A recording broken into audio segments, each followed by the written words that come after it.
Heirok Apunba Club Safongkhiba Chahi ani Mapung Farakpagi Mapok Kumwon Thouram ga Loinana Lairak Faba MAHEIROI sing AMADI LAMDAM ASIGI PURAKKHRABA SANNAROI sing TARAMNA OKTUNA PUKNING Thouram ngasi Heirok Part 2 Bazar Umang Laikol da PANGTHOKKHRE Thouram aduda Hianglam Kendragi MLA Dr. Yumnam Radesh Shyamna Thoiba Mithunglen Heirok Apunba Club ki President Wahengbam Zivan Singh na Thouram mapu Khejugao Kendragi MLA Sheikh Nurul Hassan Heirok Kendragi MLA Dr. Thoksam Radesh Shyam amadi Heirok Municipal Council ki Chairperson Laishram Nungsi Sana Devi na akhanaba Mithunglen Singh oina saryaki Club Festival link khatpada achoba thodang loramba Laishram Mandir gi mamida laikatlaga haudokiba Thouram aduda Heirok Kendragi MLA Dr. Thoksam Radesh Shyamna hai Manipurda thokliba chai ani farba irang asida awana taraba singgidamakta mateng taunabagidamagta ima event singna luchinglaga naha kayana thauna puthoktuna tholakiba club amani irang asida Heirokna lawkiba thodang sing lamdam asigi miyamna singthanaribani serauda dasa taraba tholakpa ngamdraba miyambu lawthokpada Heirokki ima event sing amadi miyamna lawkiba thodang miyamna ngasisu kaudri irang asi khakta natana lamdam asida thokpa maihau langpok amadi thodok wathok singda Heirok Apunba Club na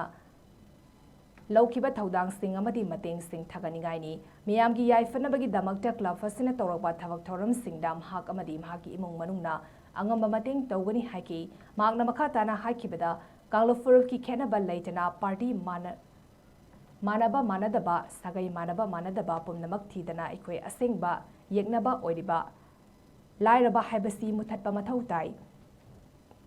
Lairaba awa ana taraba thabak fanghaudraba asi natana miyoiba ikhoigi atopa yeknaba leite yum leizadaba chara ani suna chaba ngamzadaba macha lairik laisu tamba ngamzadaba ana laengba ngamzadaba kaya leiramgani masi pumnamak asi ikhoi amata oina thingna minaduna muthat minasi masida club fasina so achoba thodang lorakani habigi thazaba thamli haiki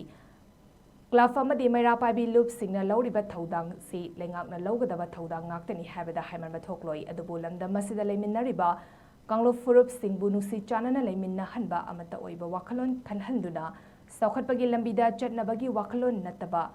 masa rasnitigi akuba wakalon chenba masadagi khanba luchingbadagi ngasigi manipur asi kangkhong chaiba Charak sehingnaba samasamada thambiramba si yamna laibak thibani asigumba fibam asi Manipurgi itihasda amuba kali ama teijuna lehoragani haibada haimanba thokloi lamdam asida animated suspension lairakliba si tha ahum helaklei adubu lamdam asida miyamna pamba fibam adu ohenba ngamdri adubu mara chetpa tungi wakalon khanba ngamba lamdam asibu chawkhatbagi lambida puba ngamgadaba miyamgi khanba furuf kanglup leitaba